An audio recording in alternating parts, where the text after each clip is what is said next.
Ay, mga ka-Zars, good morning. Good morning sa inyo. At anyway, may i-share ako sa inyo. Meron naman munting double cash out dito sa akin, sayos-sayos to sa GCash.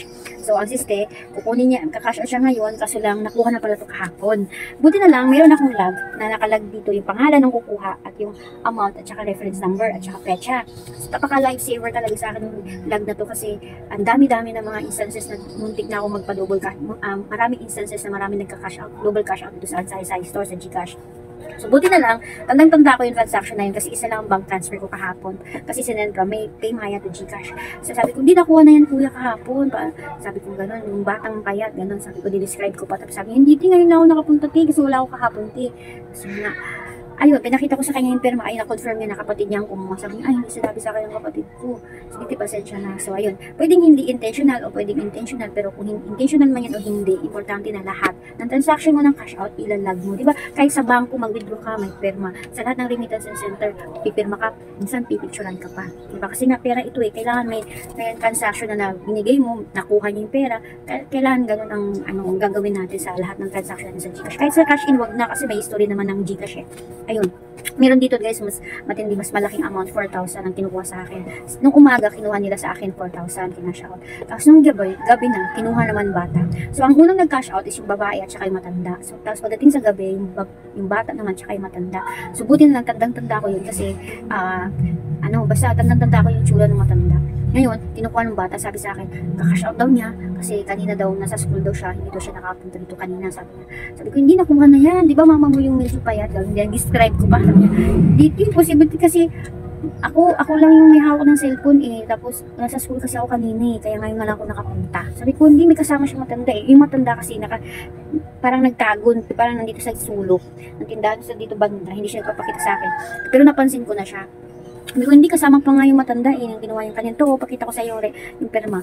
Ay, nakuha na pala, ganun sabi niya. Sabi ko, di ba nakuha niyo na yung pera kanina? Tapos umalis na sila.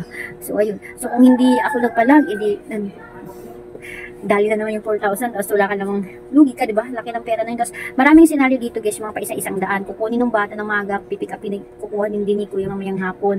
So, kailangan aware kayo dyan. Kailangan kahit 100 pa yan, 50 pesos, palista nyo yan dyan guys. Kasi pwede posibleng i-double cash out pa din yan sa inyo. At meron ding senaryo dito na pinapirma ko na, sabi ko, isulat mo yung reference number. Hala, hindi niya sinunod yung reference number. Kundi gumawa siya ng number. Mag-invento siya ng reference number. Buti na lang siya ko. Sabi ko, bakit hindi parehas yung reference number dun sa sinulat mo? So, sabi ko, akin na nga yung cellphone mo, tinan ko yung reference number niya, baka magkaiba nga. So guys, parehas talaga. Tapos, hindi niya sinulat dun sa logbook, iniba niya yung number. Siguro may posibilidad na gusto niyang kunin ulit para kaya niya hindi sinulat yung tamang number para gusto niyang i-cash out ulit. So, yun, buti chinek ko. Kaya this time, ako na naglilista ng reference number para sigurado ako na hindi na niya ma-double cash out yun. Naglilista ako talaga yung totoong number. So yun guys, so, sa mga sari-sari store dyan na mga nagka-cash out, I'll be aware at pag-ingat-ingat kayo at ugaliing maglang talaga ng ating cash out transactions. Kamag-anak mo yan, kapitbahay, kaibigan, kapatid, kamag-anak, basta ka-close lahat, palista mo yan dito. Kahit 50 pesos pa yan, ipalista mo pa rin. Kasi, hindi mo masabi guys, pwede nilang i-double cash out yun. Kaya, ayun, mag-ingat-ingat talaga tayo mga kasars. Kaya, sana po ay may natutunan kayo sa vlog ko ngayon. Aga ko mag-mini vlog. Kaya, see you again next time. Bye! Ay, mga ka-Zars, good morning. Good morning sa inyo. At anyway, may i-share ako sa inyo. Meron naman munting double cash out dito sa akin, sayos-sayos to sa GCash. So, ang siste, kukunin niya, kakash out siya ngayon, kaso lang nakuha na pala ito kahapon. Buti na lang, meron akong lag na nakalag dito yung pangalan ng kukuha at yung amount at saka reference number at saka petsa. So, napaka-lifesaver talaga sa akin yung lag na to kasi ang dami-dami ng mga instances na muntik na ako magpa-double cash.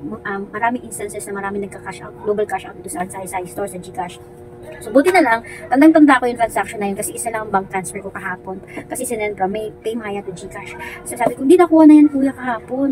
Sabi ko, gano'n, yung batang payat, gano'n. Sabi ko, di-describe ko pa. Tapos sabi, hindi, ngayon na ako nakapunta, kasi wala ako kahapon, Kasi nga, ayun, pinakita ko sa kanya yung perma, ay na-confirm niya na kapatid niya ang kumuha. Sabi niya, ay, hindi sinabi sa akin ng kapatid ko.